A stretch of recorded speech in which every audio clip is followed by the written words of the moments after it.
नमस्कार दोस्तों, 15 अक्टूबर 2021 के daily news analysis current affairs discussion में आपका स्वागत है।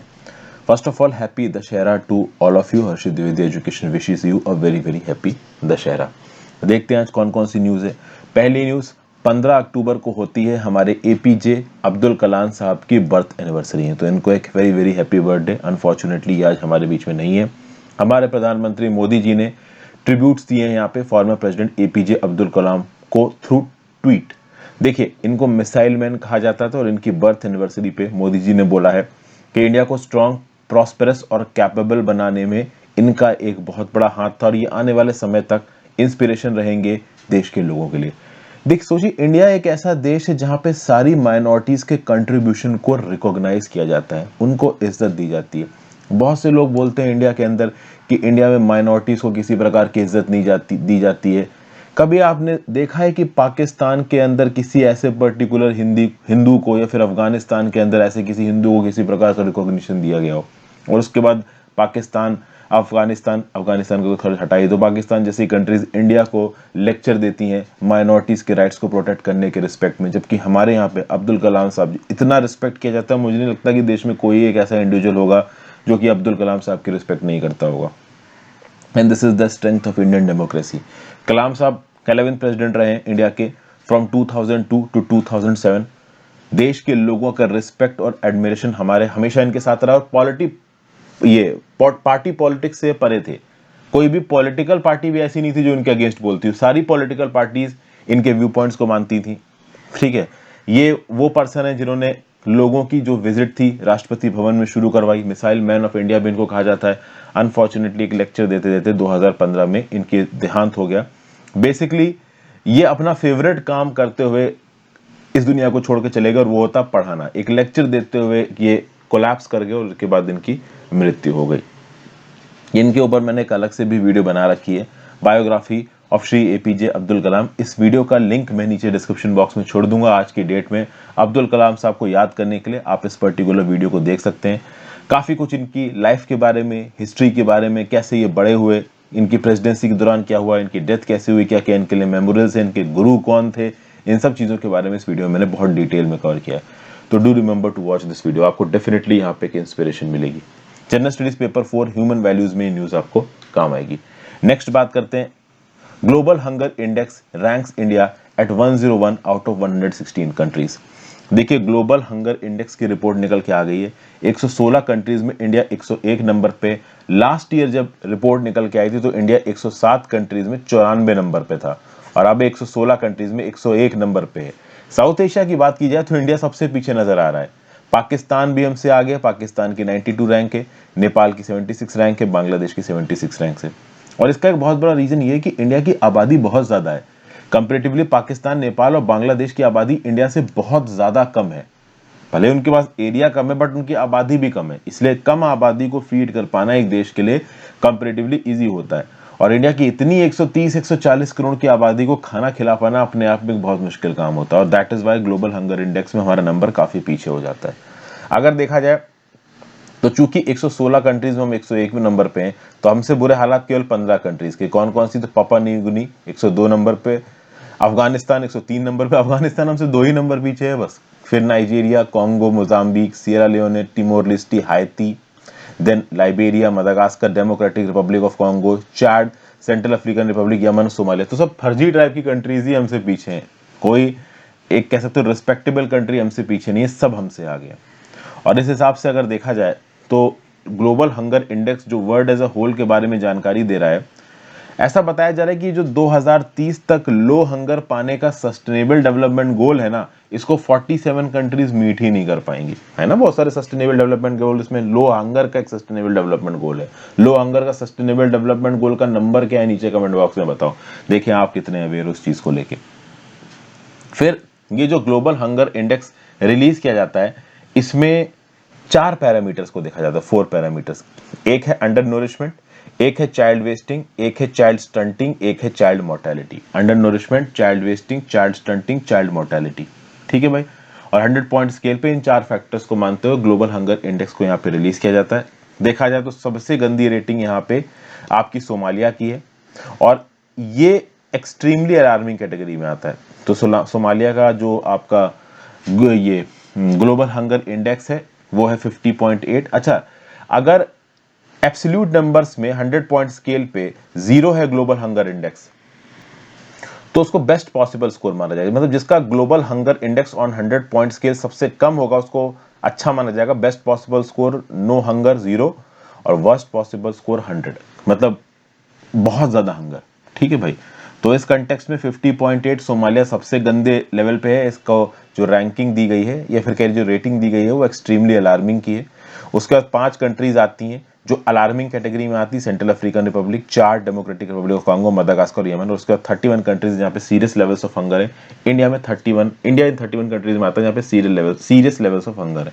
अब जैसा कि हमने अभी देखा कि ग्लोबल हंगर इंडेक्स में जितना कम होगा आपका स्कोर उतना ही कम आपके यहाँ हंगर की प्रॉब्लम है। अगर ओवरऑल पूरी दुनिया की बात की जाए तो 2000 से लेके अब तक ग्लोबल हंगर कम हो रही है। ये कैसे पता चलता है? तो 2006 में जो ग्लोबल हंगर इंडेक्स था वो था 25.1 और 2012 में ये था 20.4। मतलब 6 सालों में जो ग्लोबल हंगर इंडेक्स था वो 4.7 पॉइंट्स गिरा। तो आप कह सकते हो इंप्रूवमेंट है। लेकिन प्रॉब्लम ये है कि 2012 के बाद से लेके आज तक ये केवल 2.5 पॉइंट्स गिरा है। तो 2006 से लेके 2012 के जो 6-7 साल है इसमें 4.7 पॉइंट्स गिरा और 2012 से लेके 2021 आ गया है केवल 2.5% ग्लोबल हंगर इंडेक्स की जो रेटिंग है वो गिरी है। इसका मतलब ये है कि हंगर के कम होने के, ग्लोबल हंगर का कम होने का जो रेट है वो सीवियरली धीमा हो गया। और उसकी एक परेशानी ये बताई जा रही है कि हंगर को कैलकुलेट करने के, जीएचआई को कैलकुलेट करने के जो 4 पैरामीटर्स हैं, undernourishment, child wasting, child stunting, child mortality, इसमें जो अंडर नूरिशमेंट वाला फैक्टर है ये प्रॉब्लम क्रिएट कर रहा है। अंडर नूरिशमेंट पूरी दुनिया में बहुत तेजी से बढ़ रही है, इंक्रीज कर रही है। जीएस पेपर 2 इंटरनेशनल रिपोर्ट्स में न्यूज आपको काम आएगी। नेक्स्ट बात करते हैं increased prices for phosphatic and potassic fertilisers. भाई देखिए बात ये है, हमारी सरकार ने रिलीज की थी न्यूट्रिएंट बेस्ड सब्सिडी स्कीम। ये स्कीम कब रिलीज की गई थी? 2010 में रिलीज की गई थी department of fertilisers, ministry of chemical and fertilisers के द्वारा। और पहले क्या था देखिए, सॉइल में nitrogen is to phosphorus is to potassium का एक अप्रोप्रिएट अमाउंट ऑफ मिक्स होना चाहिए। नॉर्मल कर इसको 4:2:1 का रेशियो बताया जाता है कि सॉइल में 4:2:1 के प्रोपोर्शन में नाइट्रोजन, फॉस्फोरस और पोटेशियम होना चाहिए, तो सॉइल आप कह सकते हो फर्टाइल होगा। ठीक है, अब पहले क्या दिया जाता था? पहले दिया जाता था यूरिया। अब जब सॉइल में यूरिया डाला जाता था, यूरिया में नाइट्रोजन बहुत ज्यादा होती है, फॉस्फोरस पोटेशियम कंपैरेटिवली कम होते हैं। उसके चलते ज्यादातर इंडिया में जो सॉइल का बैलेंस था फर्टिलिटी का वो बिगड़ गया था, नाइट्रोजन बहुत ज्यादा हो गई थी। तो सरकार ने न्यूट्रिएंट बेस्ड सब्सिडी स्कीम चलाई जिसमें फॉस्फेटिक और पोटेशिक फर्टिलाइजर्स को भी यहाँ पे सब्सिडी देनी शुरू की गई, ताकि जो एक्सेसिव अमाउंट ऑफ नाइट्रोजन आ गया सॉइल में इसको थोड़ा बैलेंस किया जाए, थोड़ा न्यूट्रलाइज किया जाए। अब प्रॉब्लम यहाँ है कि जब फॉस्फेटिक और पोटेशिक फर्टिलाइजर्स की सब्सिडी आप देने की बात करोगे, ऐसे बहुत से फर्टिलाइजर्स देश के बाहर बनते हैं या उनमें लगने वाले इनपुट्स देश के बाहर बनते हैं, तो ऐसे बहुत से फर्टिलाइजर्स को इंडिया के अंदर इंपोर्ट करना पड़ता है।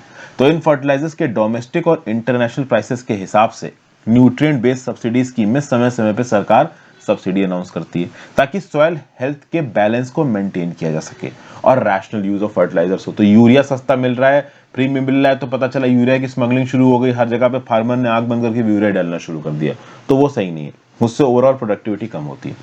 अब क्या है कि पूरी दुनिया में फॉस्फेटिक और पोटेशिक फर्टिलाइजर्स के जो दाम है वो बढ़ रहे हैं, तो इंटरनेशनली जो दाम बढ़ रहे हैं इसका इंपैक्ट हमारे फार्मर्स के ऊपर ना आए, इसलिए cabinet committee on economic affairs ने डिसाइड किया है कि जितने भी एक्स्ट्रा दाम बढ़ रहे हैं इंटरनेशनल मार्केट में उसको केंद्र की सरकार एब्जॉर्ब कर लेगी। जैसे फॉर एग्जांपल ये जो डाई अमोनियम फॉस्फेट नाम का ये जो फॉस्फोरस का फर्टिलाइजर है, इसके इंटरनेशनल प्राइसेस बढ़े हैं, तो इसके चलते प्रति बैग ऑफ डैप सरकार ने अनाउंस किया कि 438 रुपए की सब्सिडी सरकार एक्स्ट्रा देगी।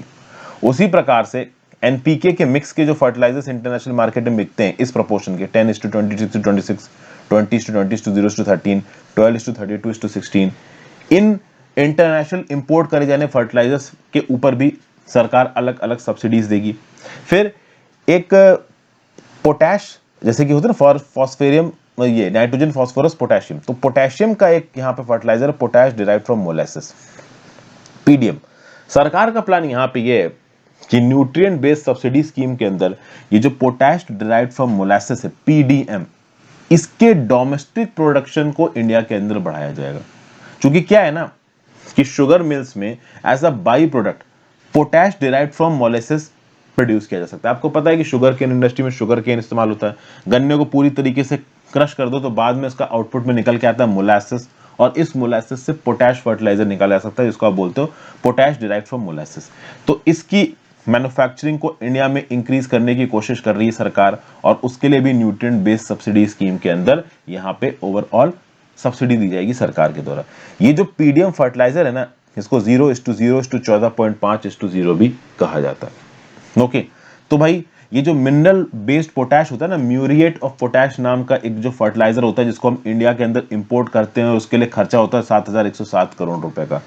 इसके इंपोर्ट को कम करने के लिए इस पीडीएम फर्टिलाइजर की प्रोडक्शन को इंडिया में इंडिजीनियस तरीके से बढ़ाने की कोशिश की जा रही है, और इसके लिए प्रति 50 किलो के बैग के लिए 73 रुपए की सब्सिडी भी दी जाएगी इन शुगर मिल्स को भारत सरकार के द्वारा, ताकि इस पर्टिकुलर फर्टिलाइजर का जो दाम है वो फार्मर्स के लिए ना बढ़े। इससे सरकार का खर्चा जरूर होगा 156 करोड़ रुपए का साल का, लेकिन सरकार फॉरेन एक्सचेंज में 562 करोड़ कमाएगा। तो ये जो म्यूरेट ऑफ पोटैश हमको बाहर से इंपोर्ट करना पड़ता था, ये नहीं करना पड़ेगा। डोमेस्टिकली प्रोड्यूस्ड पीडीएम के थ्रू फार्मर्स की रिक्वायरमेंट को पूरा किया जाएगा। ठीक है, तो ये थी news GS paper 2 government policies में आपको काम आएगी। नेक्स्ट बात करते हैं new rules for allowing abortion till 24 weeks. देखिए, medical termination of pregnancy amendment rules 2021 ये न्यूज में है। इसके बारे में मैंने पहले आपसे एडिटोरियल में भी बातचीत की है। अब इस medical termination of pregnancy amendment rules में थोड़े और चेंजेस किए गए हैं। देखिए, जो गेस्टेशनल लिमिट होती है ना फॉर टर्मिनेशन ऑफ प्रेगनेंसी, इसको 20 वीक से बढ़ा के 24 वीक किया गया। तो पहले जो कंडीशंस 20 वीक्स के बाद लगती थी, अब वो 24 वीक्स के बाद लगेंगी। कुछ कैटेगरी ऑफ वुमेन 24 वीक्स तक अब अपनी प्रेगनेंसी को अबॉर्ट कर सकती हैं।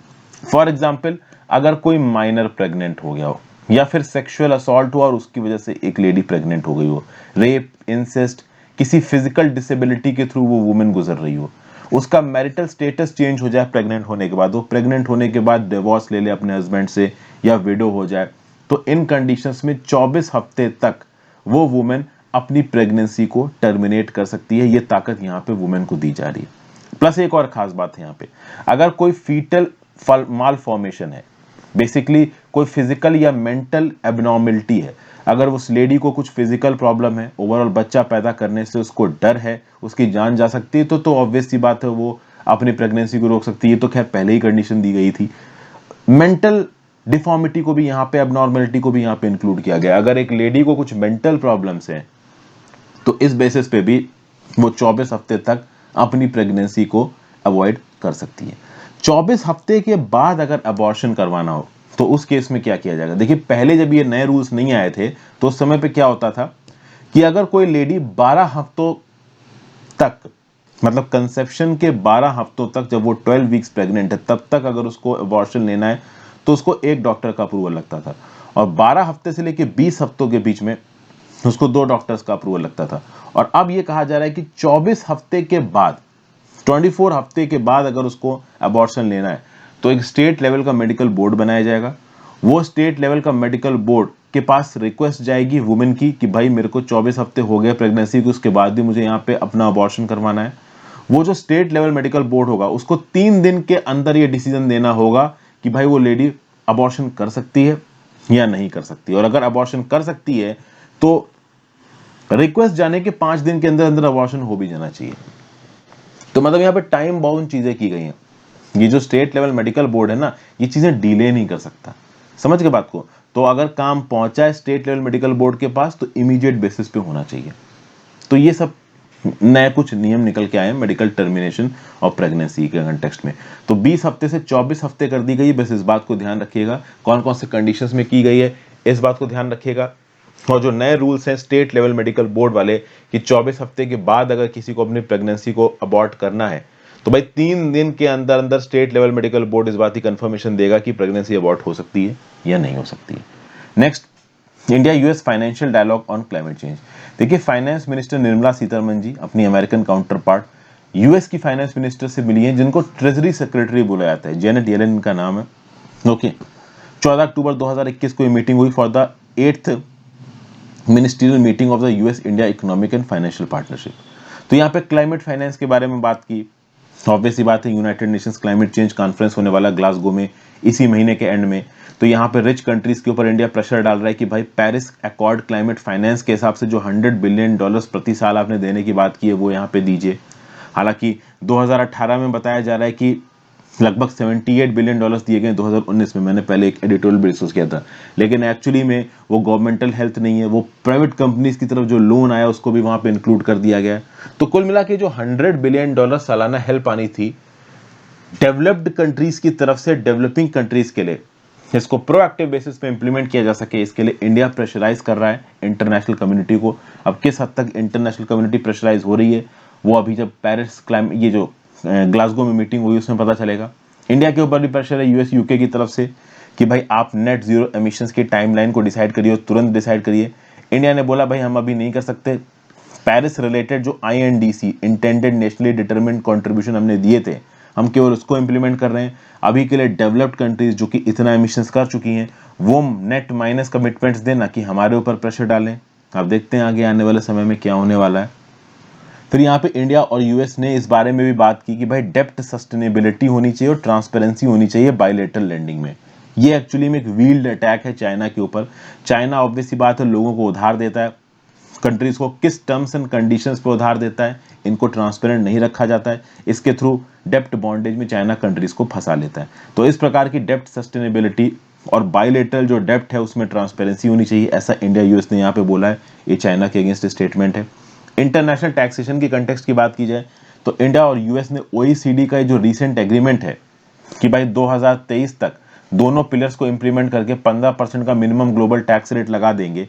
ये दो पिलर्स कौन कौन से हैं? पहला पिलर है allocation of taxing rights taxes on multinationals between jurisdiction, और pillar 2 global minimum tax of 15% on certain companies. ये भैया अपने नोट में इनकॉर्पोरेट कर लो, ये बहुत ज्यादा इंपॉर्टेंट है। तो OECD का ये जो यहाँ पे अनाउंसमेंट है जहां पे ये जो वेल्दी कंट्रीज है उन्होंने मिलके ये 2 पिलर्स को इंप्लीमेंट करने की कोशिश की है 2023 तक। अगर ये सच में इंप्लीमेंट हो जाता है तो जो ग्लोबल टैक्स इवेजन है इसको यहाँ पे काफी हद तक रोका जा सकता है। तो ये दोनों पिलर्स के बारे में ये जो 2 लाइन है ये आपको पता होना चाहिए ताकि कोई क्वेश्चन आए तो वहां पे आप चेप दो। फिर यहाँ पे इंडिया यूएस की मीटिंग के दौरान ये भी बात की गई कि ये जो यूएस का फाटका है ना, foreign account tax compliance act, इसके अंदर यूएस बाकी कंट्रीज के ऊपर एक कंडीशन इंपोज करता है कि यूएस के नेशनल्स अगर किसी और कंट्री में पैसा कमा रहे हैं तो उनकी फाइनेंशियल इंफॉर्मेशन यूएस के पास होना चाहिए ताकि यूएस उस पर सही समय पे टैक्सेस वगैरह काट सके। फिर anti money laundering, combating the financing of terrorism, इन सब चीजों को लेके भी इंडिया यूएस के बीच में बात की है कि कैसे फाइनेंशियल क्राइम से लड़ा जा सकता है, कैसे फाइनेंशियल एक्शन टास्क फोर्स के स्टैंडर्ड्स के बेसिस पे पूरी दुनिया को टेररिज्म और मनी लॉन्ड्रिंग से प्रोटेक्ट किया जा सकता है। यहाँ पे G20 का भी इन्वॉल्वमेंट आ जाएगा और इंडिया की इंपॉर्टेंस इसलिए चूंकि 2023 में G20 का प्रेसिडेंट इंडिया होगा। General studies paper 2 bilateral agreements involving India's interest में न्यूज आपको काम आएगी। नेक्स्ट न्यूज है Japan PM Kishida launches flagship planner to look into wealth redistribution. देखिए जो जापान के नए प्राइम मिनिस्टर फूमियो किशिदा, इन्होंने एक फ्लैगशिप काउंसिल लॉन्च की जिसके चलते दुनिया भर में जो भी वेल्थ डिस्पैरिटीज है इसको सॉर्ट आउट करने की कोशिश करेंगे। दुनिया भर में नहीं, एक्चुअली जापान के अंदर जो वेल्थ डिस्पैरिटीज हैं उसको सॉर्ट आउट करने की कोशिश करेंगे और अमीर लोगों की दौलत को कुछ हद तक गरीब लोग और जापान की नॉर्मल जनता के पास पहुंचाने की कोशिश करेंगे। एक नए प्रकार के कैपिटलिज्म की बात कर रहे हैं यहाँ पे मिस्टर किशिदा। मिस्टर किशिदा की इकोनॉमिक पॉलिसी में एबेनॉमिक्स भी है। एबेनॉमिक्स क्या है? तो शिंजो एबे जब प्राइम मिनिस्टर थे जापान के, उसके समय पे जिस प्रकार की इकोनॉमिक और सोशल पॉलिसीज को फॉलो किया गया तो उसको एबेनॉमिक्स बोला गया। तो एबेनॉमिक्स के साथ साथ वेल्थ डिस्ट्रीब्यूशन को इन्वॉल्व करके एक नई प्रकार की इकोनॉमिक पॉलिसी लेके आ रहे हैं फ्यूमियो किशिडा, जहां पे सिर्फ मार्केट कंपटीशन नहीं होगा, ब्रॉडर पॉपुलेशन तक भी पैसा पहुंचाया जाए। अब आपको ये पता होना चाहिए कि अभी recently Fumio Kishida prime minister इसलिए बने हैं क्योंकि इससे पहले जो जापान के प्राइम मिनिस्टर थे ना, उनकी जो अप्रूवल रेटिंग थी जापान की जनता के बीच में वो बहुत ज्यादा खराब थी। जापान में एक सिंपल लॉजिक है कि जो आपकी जनता है वो खुश हो प्राइम मिनिस्टर से। अगर जनता प्राइम मिनिस्टर से खुश नहीं और प्राइम मिनिस्टर की अप्रूवल रेटिंग गिर गई तो प्राइम मिनिस्टर को रिजाइन करना पड़ेगा। अभी रिसेंटली जिस प्राइम मिनिस्टर ने रिजाइन किया और उसके बाद फ्यूमियो किशिदा अपॉइंट हुए हैं, जो प्राइम मिनिस्टर रिजाइन हुआ है उसका नाम नीचे कमेंट बॉक्स में बताओ, कई बार पहले न्यूज में हमने डिस्कस किया है। तो अब अगर फ्यूमियो किशिदा को अपनी कुर्सी पे बचे रहना है तो अप्रूवल रेटिंग अच्छी करनी पड़ेगी, और अप्रूवल रेटिंग कब अच्छा करोगे, जब लोगों के लिए काम करोगे। तो यहाँ पे फ्यूमियो किशिदा क्या कह रहे हैं कि वेल्दी लोगों की दौलत को डिस्ट्रीब्यूट करके जापान की नॉर्मल जनता को दिया जाएगा। तो अपनी अप्रूवल रेटिंग को अच्छा करके प्राइम मिनिस्टर की कुर्सी पर टिके रहना है, और ये करने के लिए अगर आप कुछ अच्छे सोशल स्टेप्स लो तो क्या बुराई है, वो फ्यूमियो किशिदा यहाँ पे ले रहे हैं। जीएस पेपर 2 इंटरनेशनल न्यूज में चीज काम आएगी। और यूएस को फाइनली रीइलेक्ट कर लिया गया है United Nations human right council में। डोनाल्ड ट्रंप के समय में यूएस ने United Nations human right council को छोड़ दिया था, अब फिर से यूएस इसका मेंबर बन गया है। 47 मेंबर की बॉडी है। United Nations general assembly vote डाल के यहाँ पे यूनाइटेड नेशंस, ये जो ह्यूमन राइट्स काउंसिल है, इसके मेंबर्स को चुनता है। जेनेवा बेस्ड है, जेनेवा में इसके हेडक्वार्टर्स है। ओके, डोनाल्ड ट्रंप ने क्यों छोड़ा था United Nations Human Rights council? क्योंकि डोनाल्ड ट्रंप का ये बोलना था कि अक्सर कर यूएस और इजराइल के विरोध में आ जाता है ये ह्यूमन राइट्स काउंसिल, इसलिए हम इसको छोड़ रहे हैं। जो बाइडेन ने फिर से ह्यूमन राइट्स काउंसिल को ज्वाइन कर लिया है। 193 मेंबर्स में से 168 वोट्स फेवर में थे यूएस के, बाकी सबने ओवरऑल एब्सटेन किया, किसी ने भी यूएस का यहाँ पे अपोज नहीं किया। यूएस के साथ साथ चाइना और रशिया दोनों ही United Nations Human Rights Council के मेंबर हैं।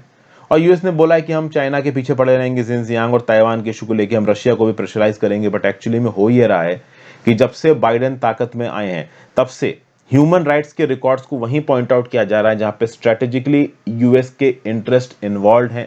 कोर बेसिस पे ह्यूमन राइट्स के इशू को यूएस नहीं उठा रहा है। तो बेसिकली नेशनल सिक्योरिटी की प्रायोरिटी है यहाँ पे यूएस के अंदर। फॉरेन पावर्स के साथ इंगेजमेंट में सिर्फ ह्यूमन राइट्स कहीं पे वायलेट हो रहे हैं, इस बेसिस पे यूएस डिसीजन नहीं ले रहा, और ये सही भी है कुछ हद तक देखा जाए। हर कंट्री अपने इंटरेस्ट में काम करती है और यही चीज यहाँ पे हो रही है। ह्यूमन राइट्स ने 13 नए मेंबर्स और 5 मेंबर्स को रीइलेक्ट भी किया है। जो मेंबर्स रीइलेक्ट हुए इसमें इंडिया भी एक है। रीइलेक्टेड मेंबर्स में कैमरून, इरिट्रिया, सोमालिया, इंडिया और अर्जेंटीना है। नए मेंबर्स में Kazakhstan, Gambia, Benin, Qatar, UAE, Malaysia, Paraguay, Honduras, Luxembourg, Finland, Montenegro, Lithuania भी है। ठीक है भाई, ह्यूमन राइट्स काउंसिल की बात की जाए, इंटर गवर्नमेंटल बॉडी है यूनाइटेड नेशन सिस्टम के अंदर for strengthening the promotion and production of Human rights around the world. इसको बनाया गया था यूनाइटेड नेशन जनरल असेंबली के द्वारा 2006 में। पहले United Nations commission of Human rights को ये रिप्लेस करके बनाई गई है। और इसी यूनाइटेड नेशंस जनरल असेंबली में जो ह्यूमन राइट्स काउंसिल है ना, ये बेसिकली इसका सेक्रेटेरिएट है Office of the High Commissioner for Human Rights. तो Office of the High Commissioner of Human Rights OHCHR, ये सेक्रेटेरिएट है ह्यूमन राइट्स काउंसिल का। और ह्यूमन राइट्स काउंसिल में मेंबर कहां से आते हैं? यूनाइटेड नेशन जनरल असेंबली के अंदर वोटिंग पड़ती है। मेंबरशिप किस हिसाब से? तो अफ्रीका के 13 स्टेट्स, एशिया पैसिफिक के 13 स्टेट्स, लैटिन अमेरिका और कैरेबियन के 8 सीट्स, वेस्टर्न यूरोपियन और अदर स्टेट्स की 7 सीट्स, ईस्टर्न यूरोपियन की 6 seats. Genesis paper 2 important international institutions में न्यूज काम आएगी। अच्छा लगे तो ज्वाइन बटन दबा के जाइएगा दोस्तों। इंस्टाग्राम पे फॉलो कर लीजिए, टेलीग्राम ग्रुप ज्वाइन कर लीजिए, हर चीज का लिंक नीचे डिस्क्रिप्शन बॉक्स में दिया हुआ है। Have a great day friends, good bye, take care.